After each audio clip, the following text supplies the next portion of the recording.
Entonces, vamos a empezar con los derechos humanos.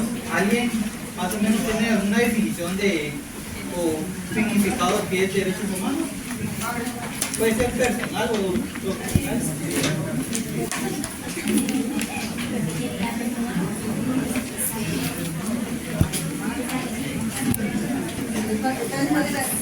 Yo les voy a compartir dos definiciones. Entonces, la primera, derechos humanos, es un conjunto de libertades y derechos que toda persona tiene por el hecho de ser humano.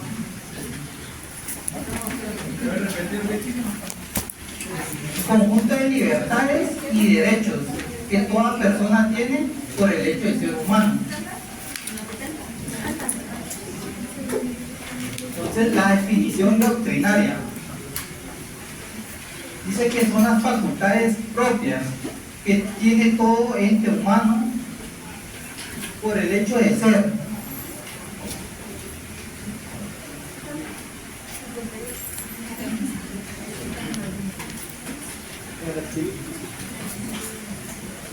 Son las facultades propias que tiene todo humano por el hecho de ser.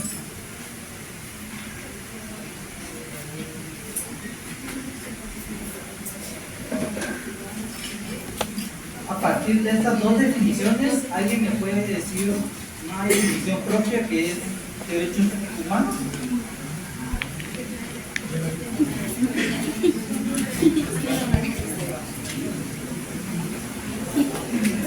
Es inherente al ser humano por el hecho de ser.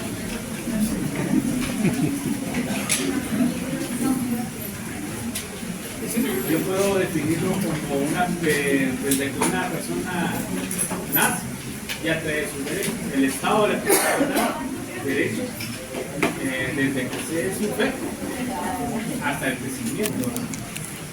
Ya de la manera si es de forma directa e indirecta, pero en la Constitución, toda persona que nace.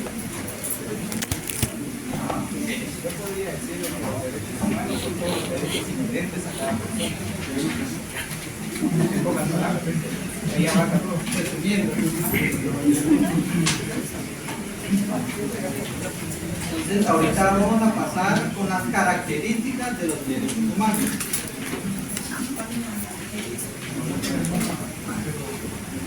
¿Alguien me puede apoyar diciéndome algunas características? Ajá. Irrenunciable. Inviolables. Universales.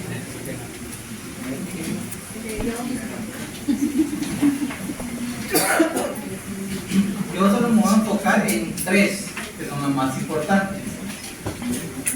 Son universales. ¿Por qué? No discrimina a ninguna persona, ni raza, ni religión, ni sexo, ni personas trans tienen los mismos derechos que cualquiera.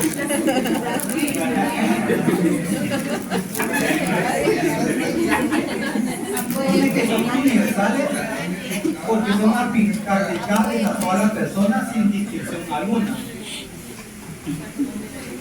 Son inalienables. Ajá. Porque nadie puede renunciar a ellos. Son indivisibles o interdependientes.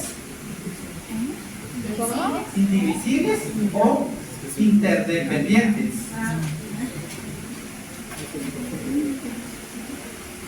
Porque están relacionados entre sí.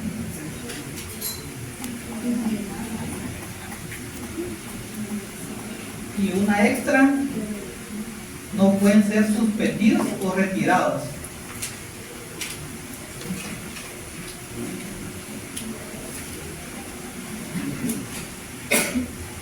Entonces las vuelvo a repetir.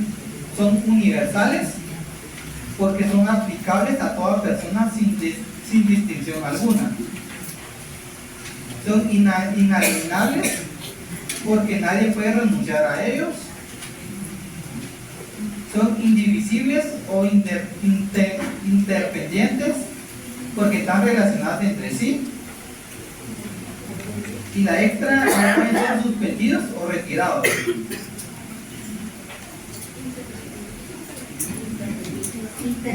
Ajá, interdependientes.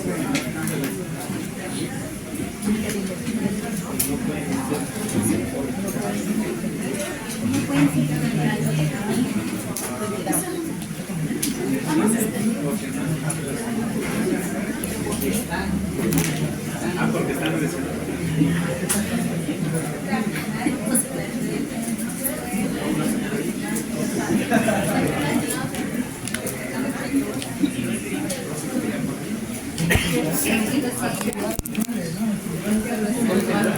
Ahora vamos a pasar con las diferentes denominaciones de derechos humanos.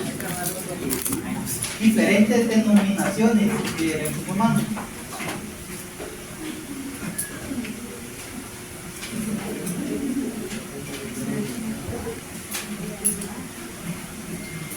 Se les conoce como derechos naturales.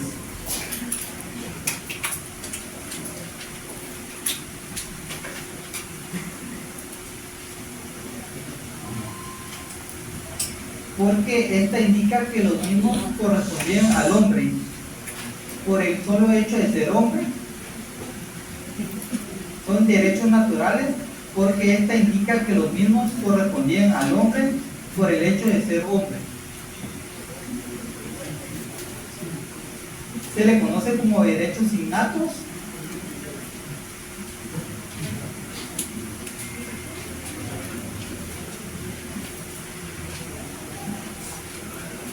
¿Alguien sabe por qué se le conoce como derechos innatos? Que nacen ya conmigo. Ajá. ¿Alguien más?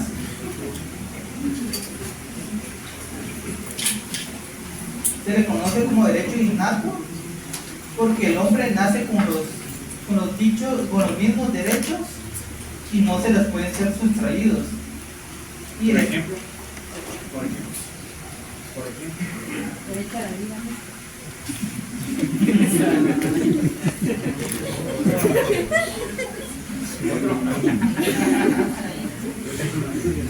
Ay,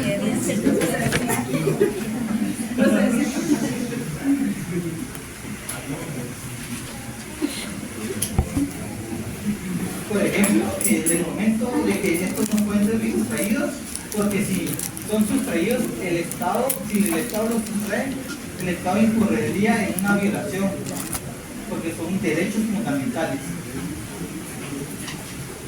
También se le conoce como derechos individuales.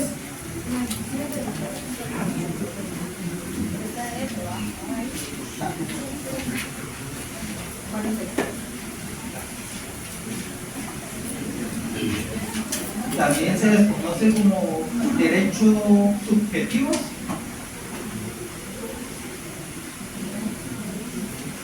Se les conoce como derechos subjetivos porque esta nace de una norma jurídica. En ese sentido vendrían a ser derivaciones de voluntad del Estado.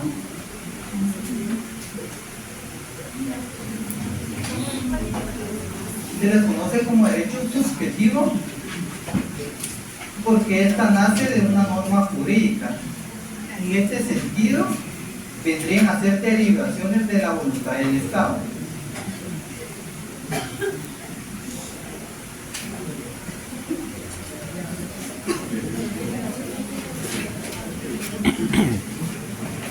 Entonces, ahorita vamos a entrar a la clasificación. después de, porque en ese sentido, Se le conoce como derecho subjetivo porque esta nace de la norma jurídica. En este sentido, vendrían a ser derivaciones de la voluntad del Estado.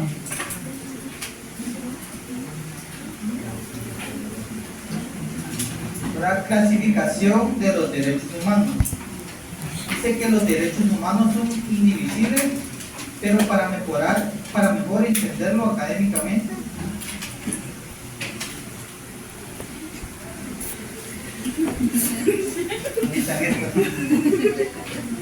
No dice que los derechos humanos se dividen en tres generaciones. Ajá. Entonces, ¿cuáles entran en la primera generación? Los derechos individuales.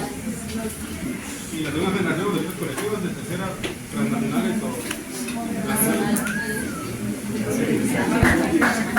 Un ejemplo de cuáles entrarían en la primera generación. Derecho a la vida, derecho al trabajo, la educación, la salud, vivienda digna y todo lo demás. Derecho que se le puede aplicar a todo ser humano como tal. Entonces, la primera generación son los derechos fundamentales. Como el compañero indicó, son los derechos, por ejemplo, la vida, son unos derechos que el Estado no los puede quitar. Entonces, ahí, ahorita, ¿cómo se les conoce a los derechos de segunda generación? Colectivos, que abarca social, cultural y económico.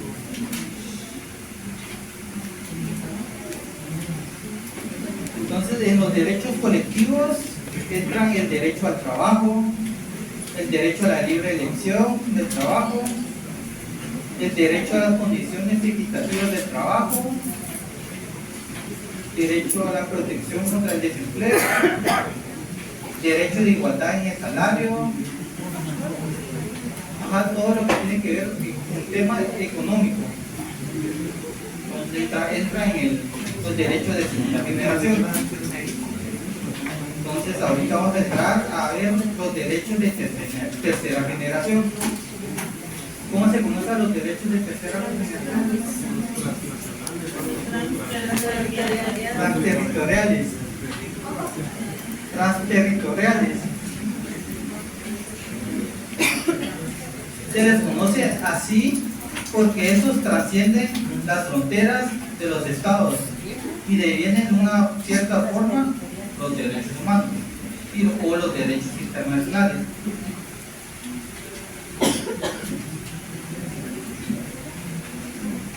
Porque trascienden las fronteras de los estados y devienen en cierta forma los derechos humanos o internacionales.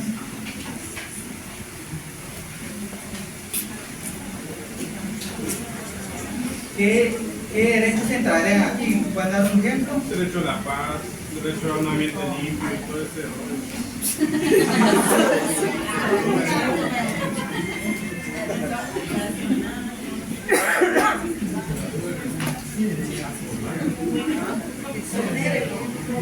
Entonces, lo que entrarían aquí es derecho a la libre determinación de los pueblos, derecho a la comunicación internacional, como decía el compañero, derecho a la paz, a la seguridad, derecho a beneficiarse del patrimonio común de la humanidad, derecho de los cónyuges o a decidir libremente.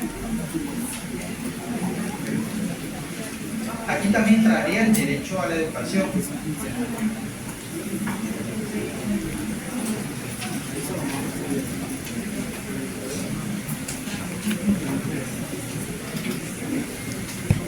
Ahorita vamos a entrar a ver el bosquejo del desarrollo histórico de los derechos humanos. ¿Cómo? Bosquejo del desarrollo histórico de los derechos humanos.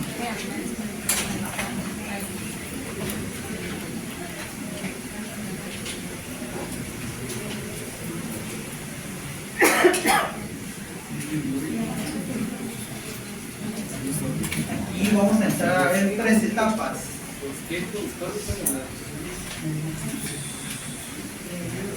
Entonces la primera etapa es la embrionaria, en la cual los derechos humanos no están precisamente escritos en contexto con la fuerza de la ley. Precisamente, primera etapa, embrionaria, en la cual embrionaria.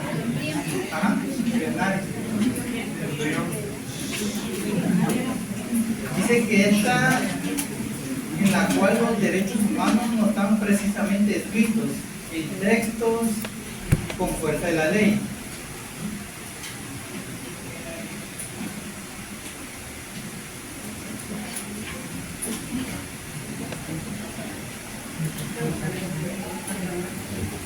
segunda etapa, y que los derechos humanos, aquí los derechos humanos ya comienzan a plasmarse en textos escritos y ya generan fuerza de la ley. Esta dice que se inició en el año 1215 con la adopción de la Carta Magna en Inglaterra.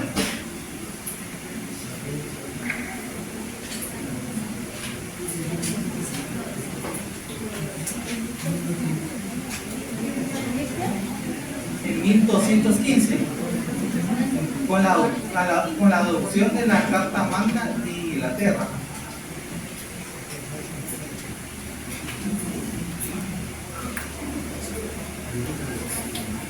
Entonces, y la tercera etapa, que esta da inicio en 1917.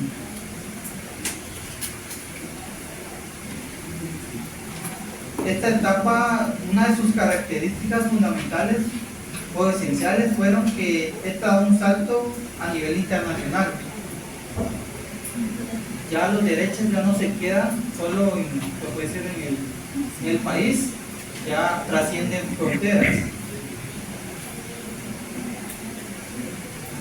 Entonces aquí en esta etapa, por lo menos empiezan a generar fuerza los instrumentos internacionales, por ejemplo, la Carta de Naciones Unidas, la Declaración Universal de Derechos Humanos, los pactos internacionales sobre derechos humanos,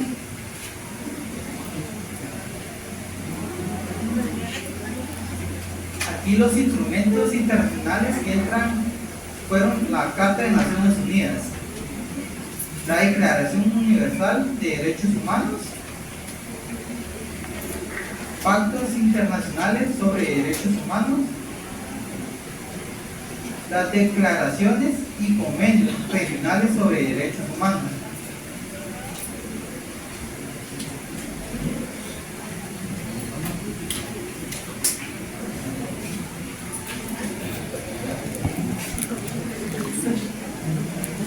También entran los convenios específicos sobre derechos de la mujer,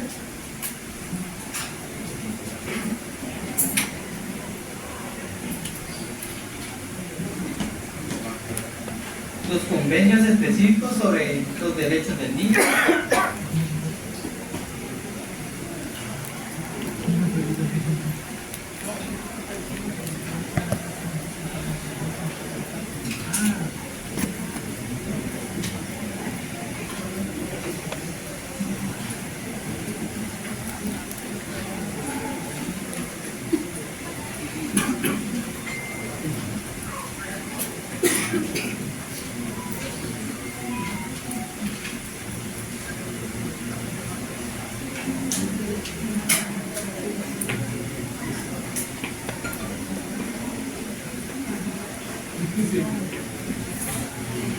ahora los instrumentos internacionales sobre derechos humanos. La Declaración Universal de Derechos Humanos.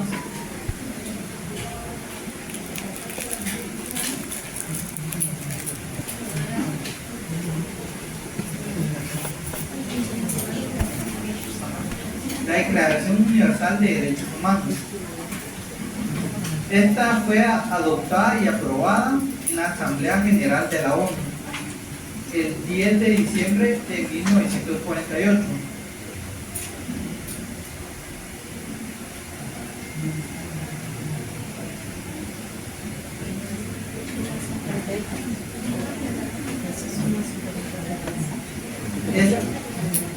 Esta fue adoptada y aprobada en la Asamblea General de la ONU el 10 de diciembre de 1948. Esta contiene 30 artículos.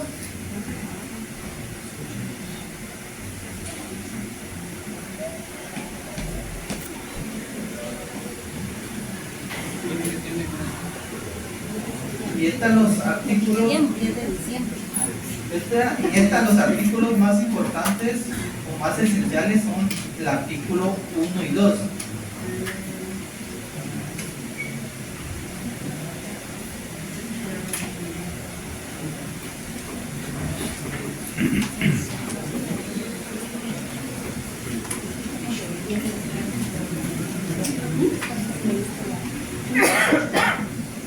Pacto Internacional sobre Derechos Humanos.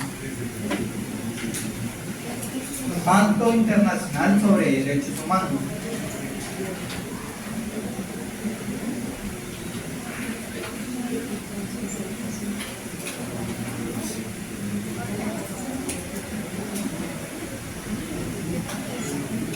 El propósito de este pacto internacional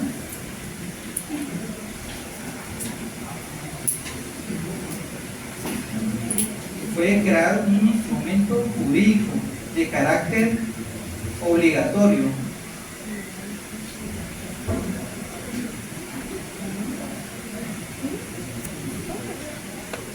el propósito de este pacto internacional fue crear un instrumento jurídico de carácter obligatorio para los estados. Este fue adoptado en diciembre de 1966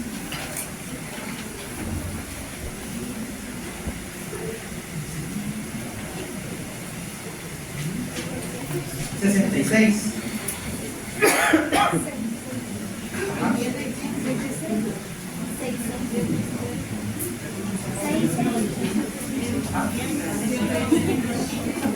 Este fue adoptado en diciembre de 1966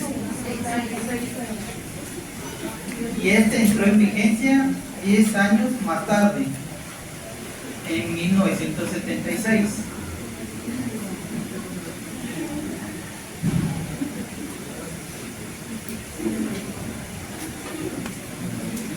Pacto Internacional de Derechos Civiles y Políticos.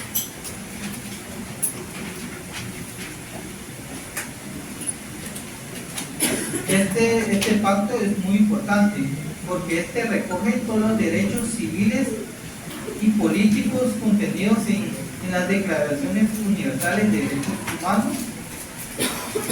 Por ejemplo, el asilo, la nacionalidad y propiedad, por ejemplo.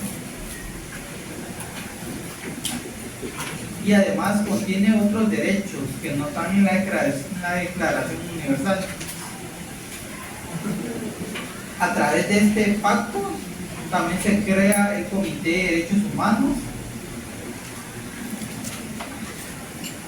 Este comité es el encargado en conocer y examinar los informes y denuncias de los estados.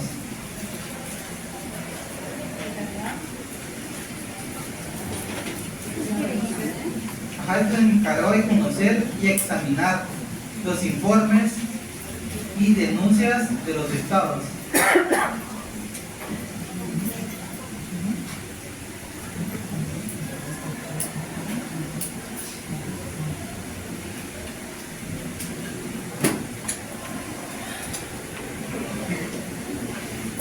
Pacto Internacional de Derechos Económicos, Sociales y Culturales.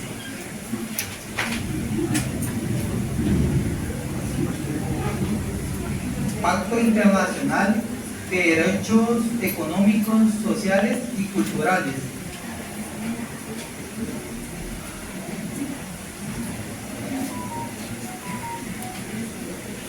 Al igual que el Pacto Internacional de Derechos Civiles y Políticos, este pacto recoge la mayoría de derechos contenidos en la Declaración Universal y añade otros nuevos.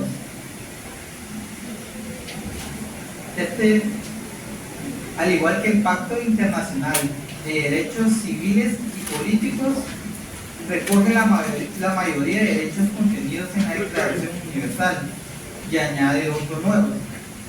Este establece el compromiso de los estados en adoptar las medidas necesarias para su cumplimiento y informar al Consejo Económico Social de la ONU periódicamente del cumplimiento de dichos compromisos.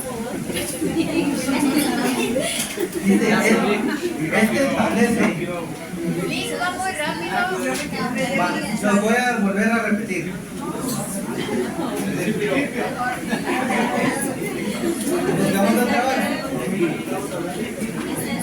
Dice que Este Pacto Internacional de Derechos Civiles y Políticos recoge la mayoría de derechos contenidos en una declaración universal y añade otros nuevos. Establece el compromiso de los estados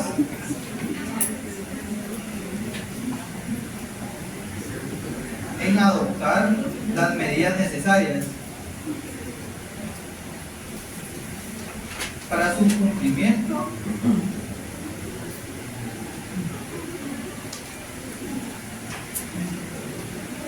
y informar al Consejo Económico Social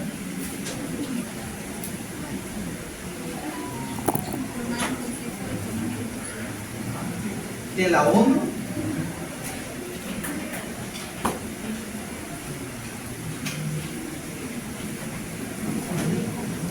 periódicamente sobre el cumplimiento de dichos compromisos.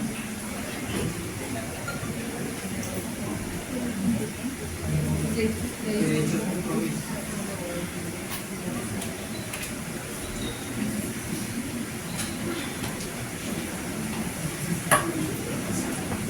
Entonces, aquí vamos a dejar la clase por hoy.